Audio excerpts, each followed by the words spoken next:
নমস্কার বন্ধুরা, সুস্মিতার গল্পের আসরে আপনাদের স্বাগত।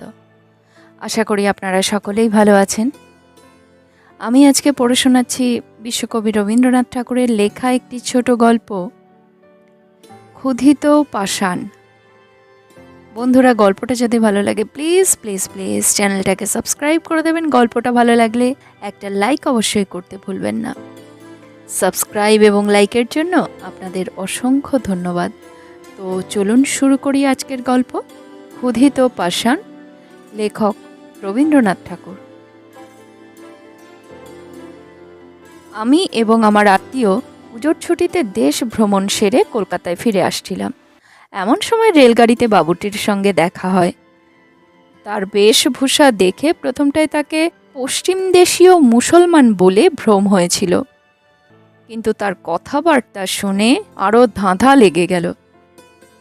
পৃথিবীর সকল বিষয়ে এমন করে আলাপ করতে লাগলেন যেন তার সাথে প্রথম পরামর্শ করে বিশ্ববিধাতা সকল কাজ করে থাকেন।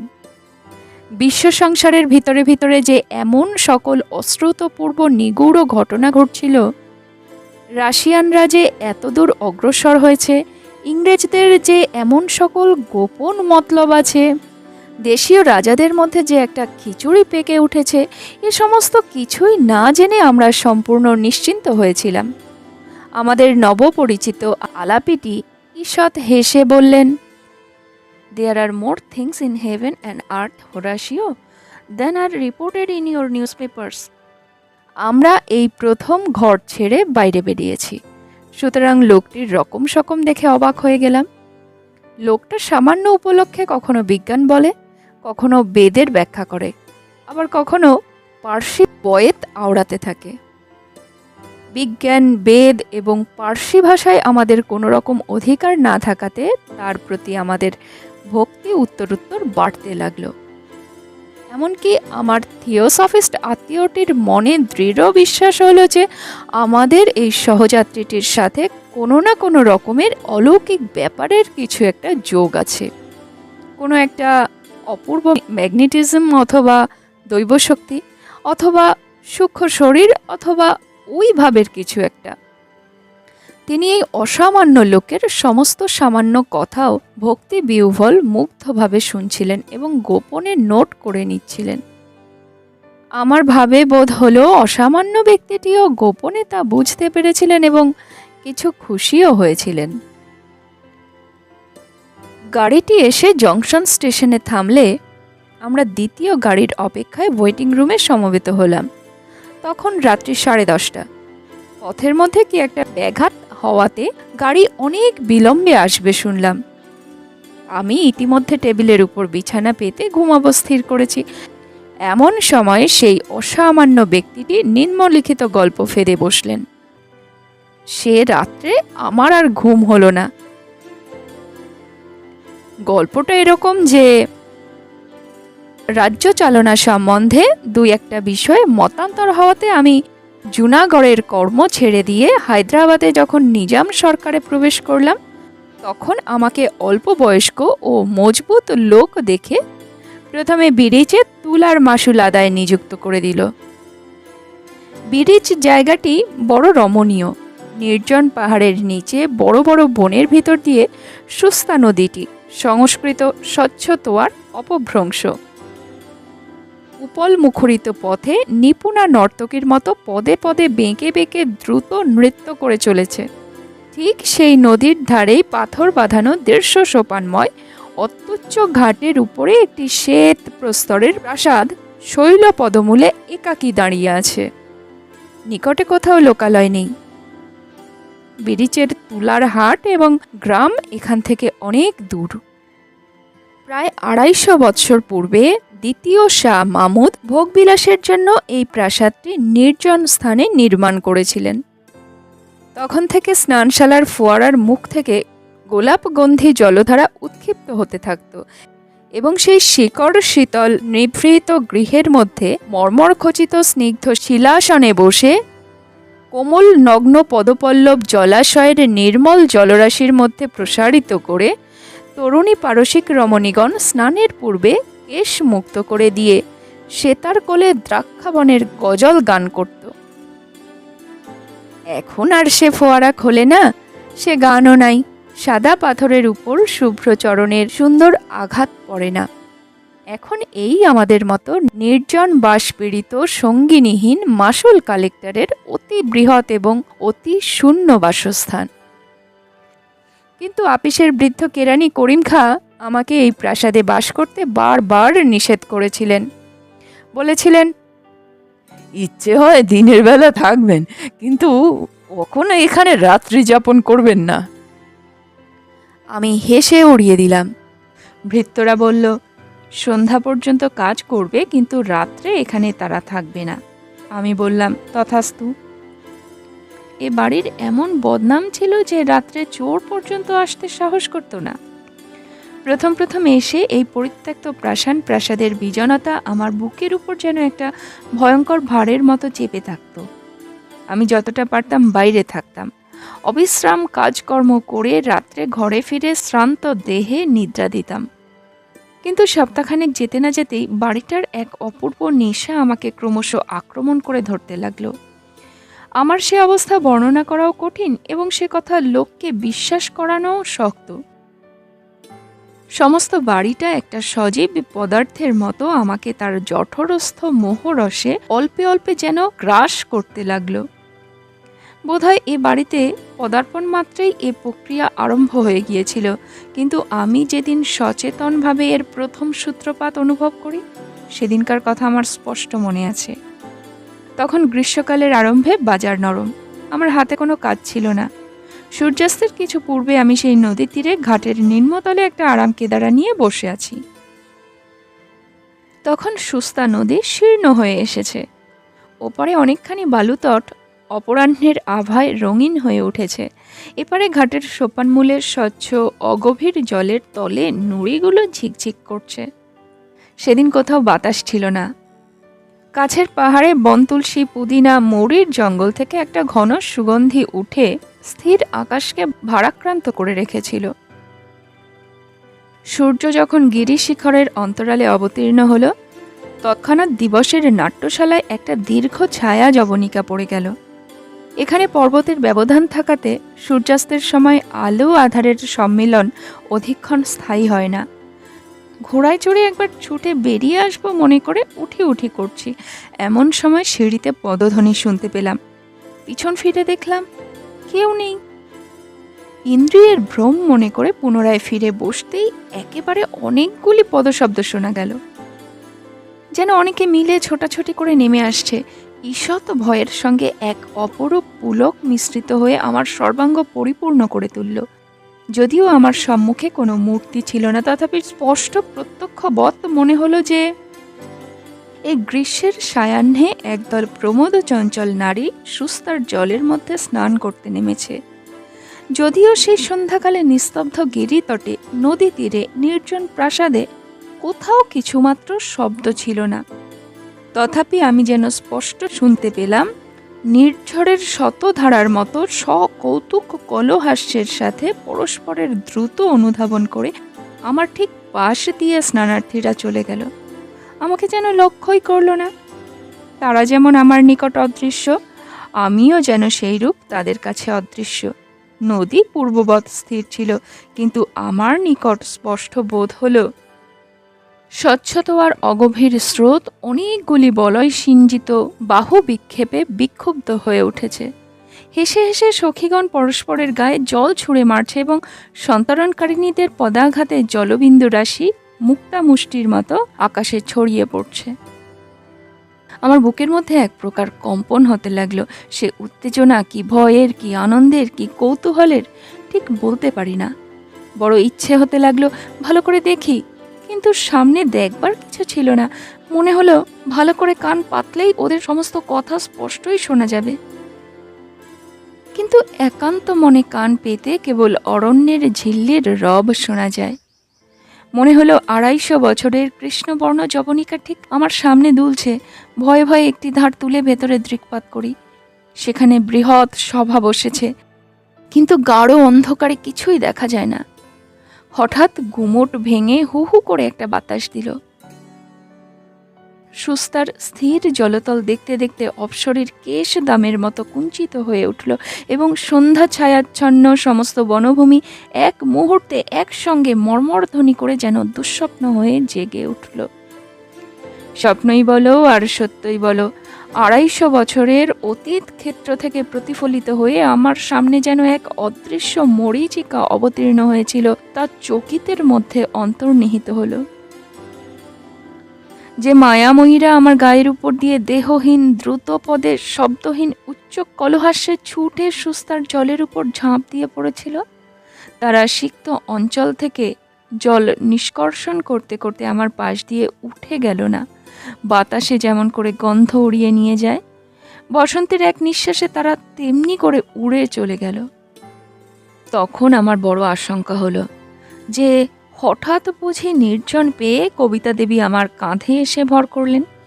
আমি বেচারা তুলার মাসুল আদায় করে কেটে খাই। সর্বনাশিনী এইবার বুঝি আমার মুন্ডুপাত করতে আসলেন। ভাবলাম, ভালো করে আহার করতে হবে। শূন্য পেটে সকল প্রকার দুরারোগ্য রোগ এসে চেপে ধরে। আমি আমার পাচকটিকে ডেকে প্রচুর পরিমাণে ঘি মশলা সুগন্ধিত রীতিমতো মোগলাইখানা হুকুম করলাম। পরদিন প্রাতকালে সমস্ত ব্যাপারটি পরম হাস্যজনক বলে বোধ হলো। আনন্দ মনে সাহেবের মতো সোলার টুপি পরে নিজের হাতে গাড়ি হাঁকিয়ে গড়গড় শব্দে আপন তদন্ত কাজে চলে গেলাম। সেদিন ত্রৈমাসিক রিপোর্ট লিখবার দিন থাকাতে বিলম্বে বাড়ি ফেরার কথা, কিন্তু সন্ধ্যা হতে না হতেই আমাকে বাড়ির দিকে কে যেন টানতে লাগলো। কে টানতে লাগলো বলতে পারি না, কিন্তু মনে হলো আর বিলম্ব করা উচিত না। মনে হলো সকলে বসে আছে। রিপোর্ট অসমাপ্ত রেখে সোলার টুপি মাথায় দিয়ে সেই সন্ধ্যা ধূসর তরুচ্ছায়া ঘন নির্জন পথ রথচক্র শব্দে সচকিত করে অন্ধকার শৈলান্তবর্তী নিস্তব্ধ প্রকাণ্ড প্রাসাদে গিয়ে উত্তীর্ণ হলাম। সিঁড়ির উপরের সম্মুখের ঘরটি অতি বৃহৎ। 3 সারি বড় বড় থামের উপর কারুকার্য খচিত খিলানে বিস্তীর্ণ ছাদ ধরে রেখেছে। এই প্রকাণ্ড ঘরটি আপনার বিপুল শূন্যতা ভরে অহর্নিশ গমগম করতে থাকে। সেদিন সন্ধ্যার প্রাককালে তখনও প্রদীপ জ্বালা হয় নাই। দরজা ঠেলে আমি সেই বৃহৎ ঘরে যেমনি প্রবেশ করলাম, অমনি মনে হলো ঘরের মধ্যে যেন ভারী একটা বিপ্লব বেঁধে গেল। যেন হঠাৎ সভা ভঙ্গ করে চারিদিকের দরজা জানালা ঘর পথ বারান্দা দিয়ে কে কোন দিকে পালালো তার ঠিকানা নেই।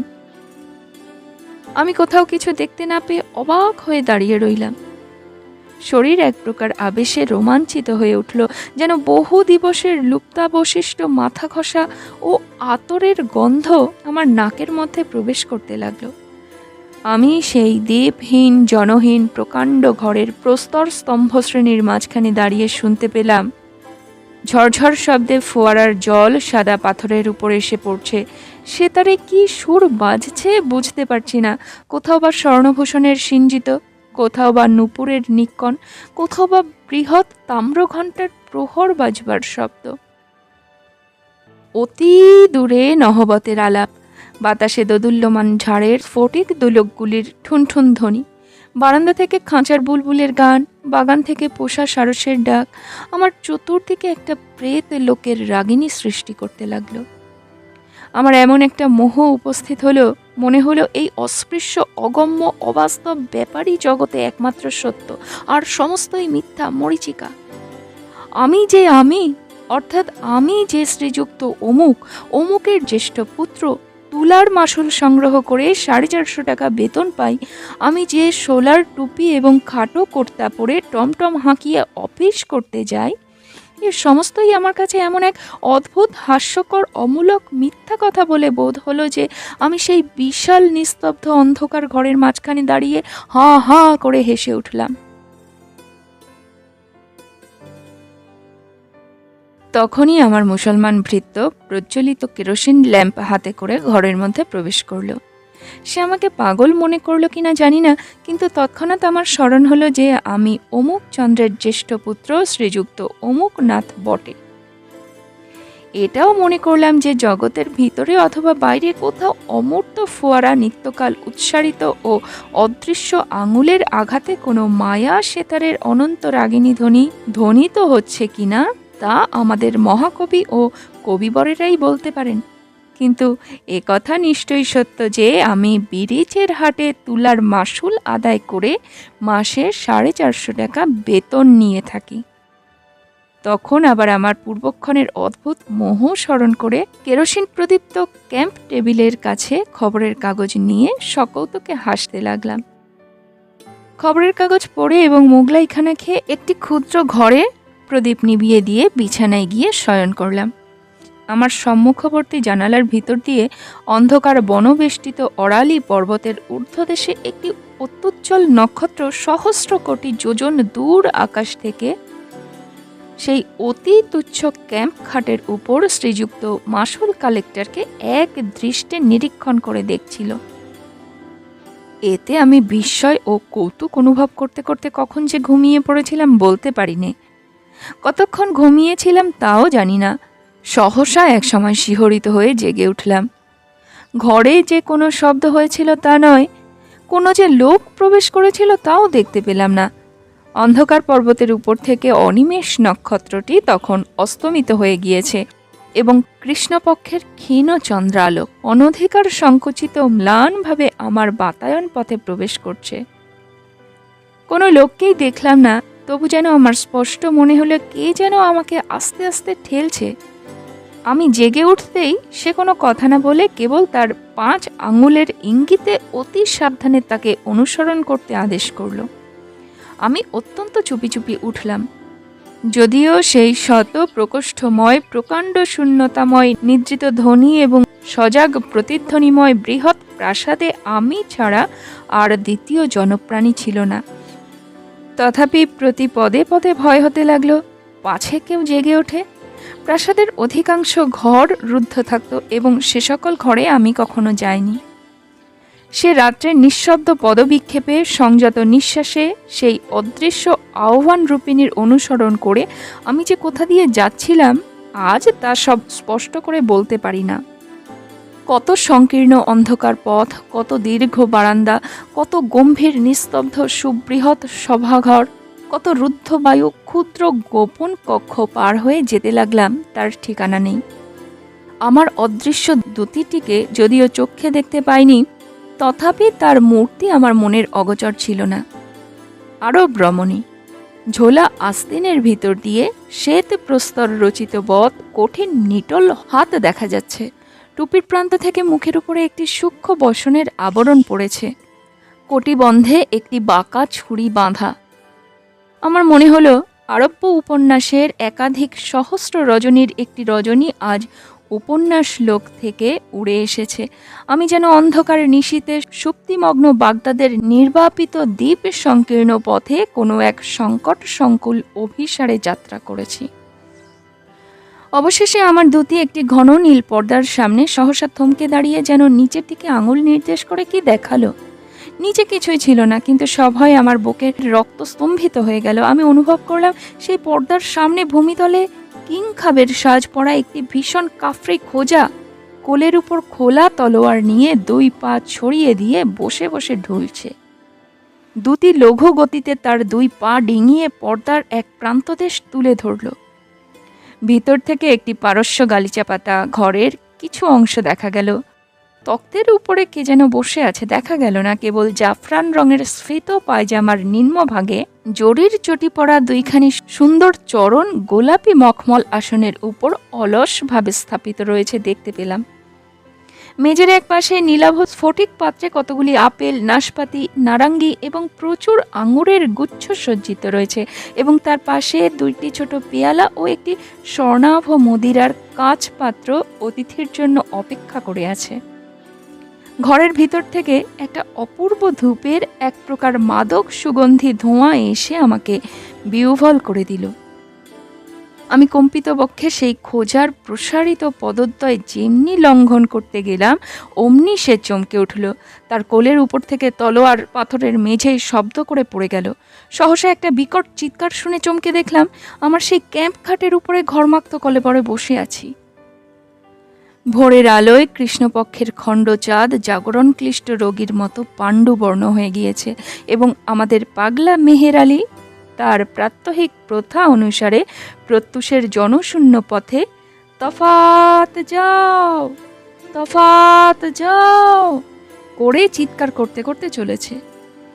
এইভাবে আমার আরব্য উপন্যাসের এক রাত্রি হঠাৎই শেষ হলো, কিন্তু এখনো সহস্র রজনী বাকি আছে।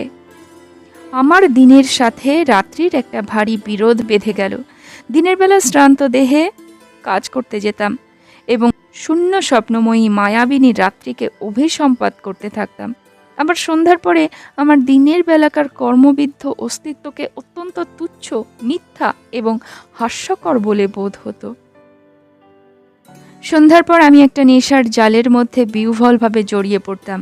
শত শত বৎসর পূর্বে কোনো এক অলিখিত ইতিহাসের অন্তর্গত আর একটা অপূর্ব ব্যক্তি হয়ে উঠতাম। তখন আর বিলাতি খাটো কুর্তা এবং আট পেন্টুলুনে আমাকে মানাতো না। তখন আমি মাথায় এক লাল মখমলের ফেজ তুলে, ঢিলা পায়জামা, ফুল কাটা কাবা এবং রেশমের দীর্ঘ চোগা পরে রঙিন রুমালে আতর মেখে বহু যত্নে সাজ করতাম এবং সিগারেট ফেলে দিয়ে গোলাপ জলপূর্ণ বহু কুণ্ডলায়িত বৃহৎ আলবোলা নিয়ে এক উচ্চ গদি বিশিষ্ট বড় কেদারায় বসতাম, যেন রাত্রে কোনো এক অপূর্ব প্রিয় সম্মিলনের জন্য পরম আগ্রহে প্রস্তুত হয়ে থাকতাম। তারপর অন্ধকার যতই ঘনীভূত হতো ততই কি যে এক অদ্ভুত ব্যাপার ঘটতে থাকতো, আমি তা বর্ণনা করতে পারি না। ঠিক যেন একটা চমৎকার গল্পের কতগুলি ছিন্ন অংশ বসন্তের আকস্মিক বাতাসে এই বৃহৎ প্রাসাদের বিচিত্র ঘরগুলির মধ্যে উড়ে বেড়াতো। খানিক দূর পর্যন্ত পাওয়া যেত, তারপরে আর তার অবশেষ দেখা যেত না। আমিও সেই ঘূর্ণমান বিচ্ছিন্ন অংশগুলির অনুসরণ করে সমস্ত রাত্রি ঘরে ঘরে ঘুরে বেড়াতাম। এই স্বপ্নখণ্ডের আবর্তের মধ্যে এই হঠাৎ হেনার গন্ধ, কচ্চিৎ সেতারের শব্দ, কচ্চিৎ সুরভি জল শিকড় মিশ্র বায়ুর হিল্লোলের মধ্যে একটি নায়িকাকে ক্ষণে ক্ষণে বিদ্যুৎ শিখার মতো চকিতে দেখতে পেতাম। তারই জাফরান রঙের পায়জামা এবং দুটি শুভ্র রক্তিম কোমল পায়ে বক্র শীর্ষ জরির চটি পরা, বক্ষে অতি পিনবিদ্ধ জরির ফুলকাটা কাঁচুলি আবদ্ধ, মাথায় একটি লাল টুপি এবং তা থেকে সোনার ঝালর ঝুলে তার শুভ্র ললাট এবং কপল বেষ্টন করে আছে। সে আমাকে পাগল করে দিয়েছিল। আমি তারই অভিসারে প্রতি রাত্রে নিদ্রার রসাতল রাজ্যে স্বপ্নের জটিল পথ সংকুল মায়াপুরীর মধ্যে গলিতে গলিতে কক্ষে কক্ষে ভ্রমণ করে বেরিয়েছি। একদিন সন্ধ্যার সময় বড় আয়নার দুদিকে দুটি মোমবাতি জ্বালিয়ে যত্নপূর্বক শাহজাদার মতো সাজ করছি।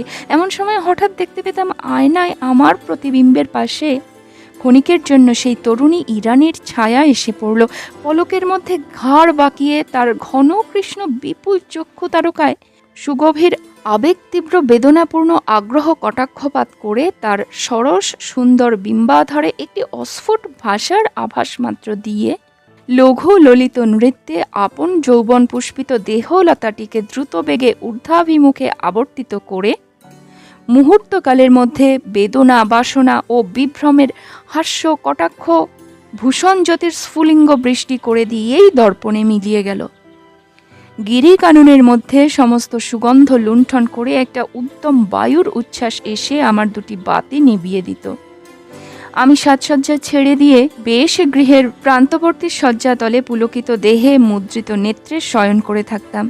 আমার চারিদিকে সেই বাতাসের মধ্যে, সেই আড়ালি গিরিকুঞ্জের সমস্ত মিশ্রিত সৌরভের মধ্যে যেন অনেক আদর, অনেক চুম্বন, অনেক কোমল করস্পর্শ নিভৃত অন্ধকার পূর্ণ করে ভেসে বেড়াতো। কানের কাছে অনেক কলগুঞ্জন শুনতে পেতাম। আমার কপালের উপর সুগন্ধ নিঃশ্বাস এসে পড়ত এবং আমার কপলে একটি মৃদু সৌরভ রমণীয় সুকোমল ওড়না বারবার উড়ে এসে স্পর্শ করত। অল্পে অল্পে যেন একটি মোহিনী সর্পিনী তার মাদক বেষ্টনে আমার সর্বাঙ্গ বেঁধে ফেলত। আমি গাঢ় নিঃশ্বাস ফেলে অসার দেহে সুগভীর নিদ্রায় অভিভূত হয়ে পড়তাম। একদিন অপরাহ্নে আমি ঘোড়া চড়ে বেরোবো সংকল্প স্থির করলাম। কি আমাকে নিষেধ করতে লাগলো জানি না, কিন্তু সেদিন নিষেধ মানলাম না। একটা কাষ্ঠদণ্ডে আমার সাহেবী হ্যাট এবং খাটো কুর্তা দুলছিল।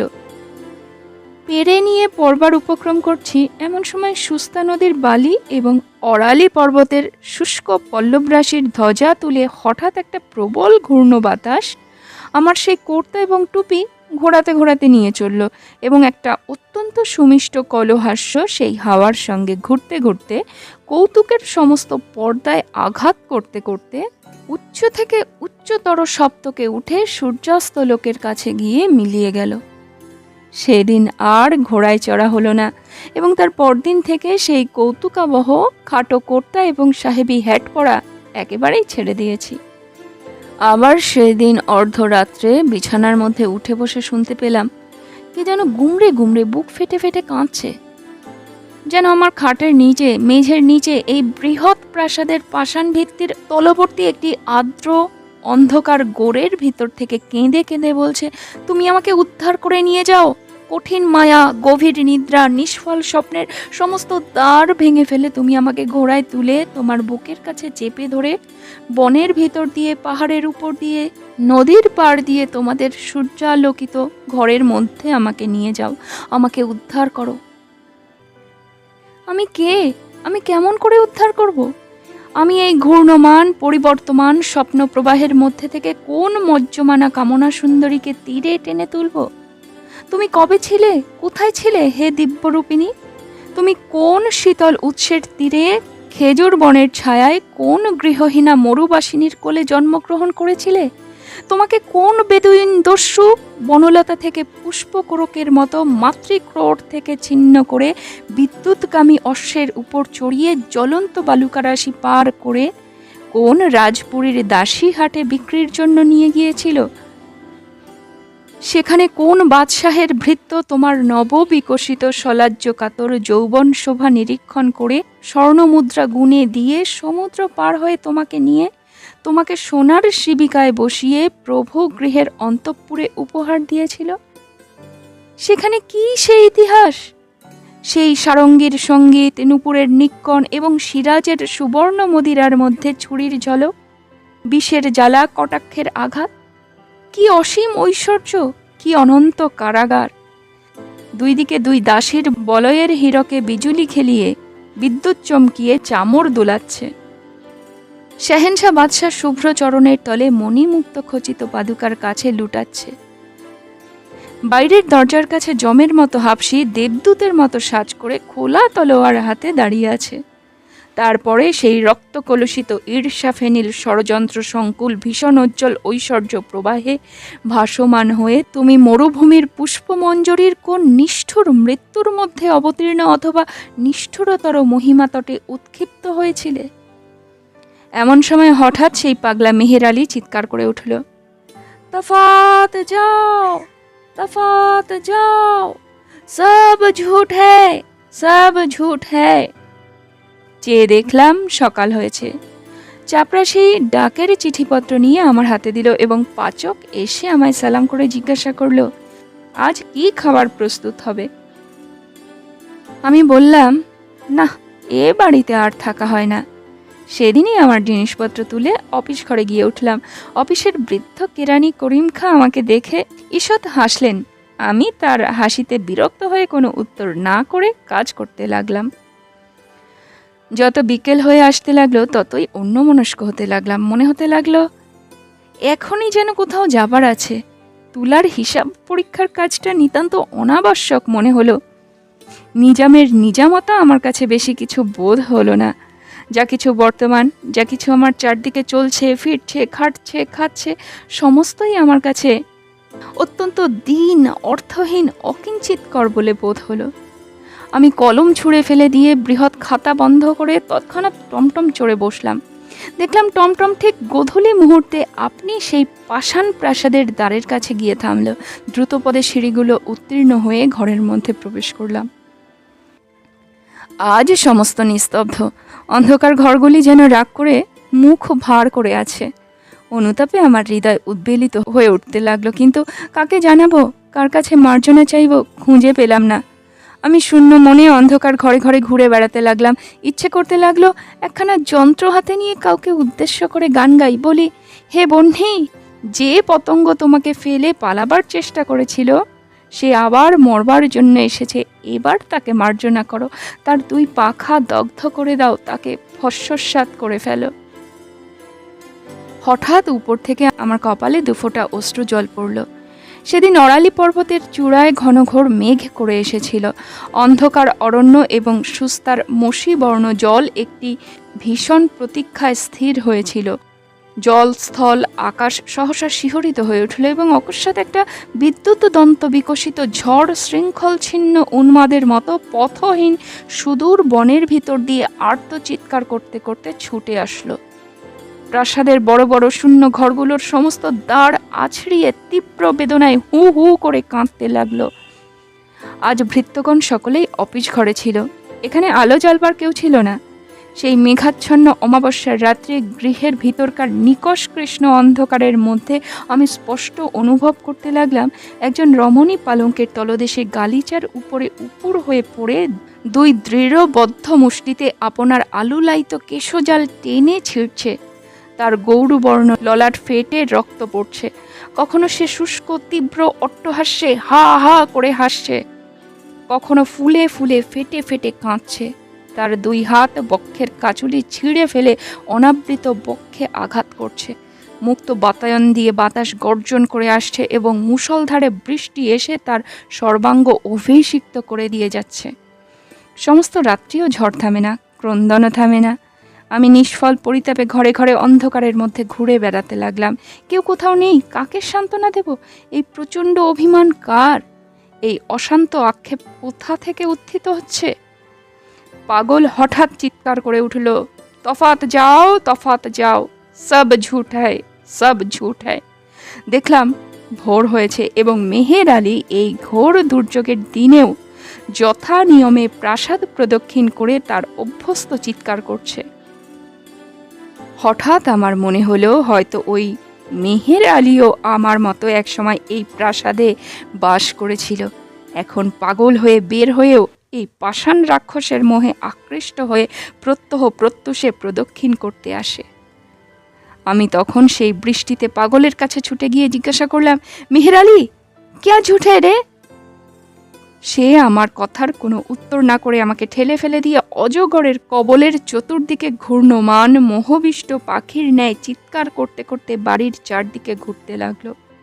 কেবল প্রাণপণে নিজেকে সতর্ক করবার জন্য বারবার বলতে লাগলো, তফাত যাও, তফাত যাও, সব ঝুট হ্যায়, সব ঝুট হ্যায়। আমি সেই ঝড় জলের মধ্যে পাগলের মতো অফিসে গিয়ে করিম খাঁকে ডেকে বললাম, এর অর্থ কি? আমায় খুলে বলো। বৃদ্ধ যাহা বলল তার মর্মার্থ এই, একসময় ওই প্রাসাদে অনেক অতৃপ্ত বাসনা, অনেক উন্মত্ত সম্ভোগের শিখা আলোড়িত হতো। সেই সকল চিত্তদাহে, সেই সকল নিষ্ফল কামনার অভিশাপে এই প্রাসাদের প্রত্যেক প্রস্তর খণ্ড ক্ষুধার্ত তৃষ্ণার্ত হয়ে আছে। সজীব মানুষ পেলে তাকে লালায়িত পিশাচির মতো খেয়ে ফেলতে চায়। যারা ত্রিরাত্রি ওই প্রাসাদে বাস করেছে তাদের মধ্যে কেবল মেহের আলী পাগল হয়ে বেরিয়ে এসেছে। এ পর্যন্ত আর কেউ তার গ্রাস এড়াতে পারেনি। আমি জিজ্ঞাসা করলাম, আমার উদ্ধারের কি কোনো পথ নেই? বৃদ্ধ বলল, একটিমাত্র পথ আছে, কিন্তু তা অত্যন্ত দুরূহ। তোমাকে বলছি। কিন্তু তার আগে গুলবাগের একটি ইরানি কৃতদাসীর পুরাতন ইতিহাস বলা আবশ্যক। এ যেমন আশ্চর্য এবং তেমনি হৃদয় বিদারক ঘটনা, এর মতো আশ্চর্য এবং হৃদয় বিদারক ঘটনা বুঝি সংসারে আর কখনো ঘটেনি। এমন সময় কুলিরা এসে খবর দিল গাড়ি আসছে। এত শিগগিরই? তাড়াতাড়ি বিছানাপত্র বাঁধতে বাঁধতে গাড়ি এসে পড়ল। সে গাড়ির ফার্স্ট ক্লাসে একজন সুপ্রথিত ইংরেজ জানালা দিয়ে মুখ বাড়িয়ে স্টেশনের নাম পড়বার চেষ্টা করছিল। আমাদের সহযাত্রী বন্ধুটিকে দেখেই হ্যালো বলে চিৎকার করে উঠল এবং নিজের গাড়িতে তুলে নিল। আমরা সেকেন্ড ক্লাসে উঠলাম। বাবুটি কে খবর পেলাম না। গল্পের শেষও শোনা হলো না। আমি বললাম, লোকটা আমাদের বোকার মতো দেখে কৌতুক করে ঠকিয়ে গেল। গল্পটা আগাগোড়া বানানো। এই তর্কের উপলক্ষে আমার সেই থিওসফিস্ট আত্মীয়টির সাথে আমার জন্মের মতো বিচ্ছেদ ঘটে গিয়েছে।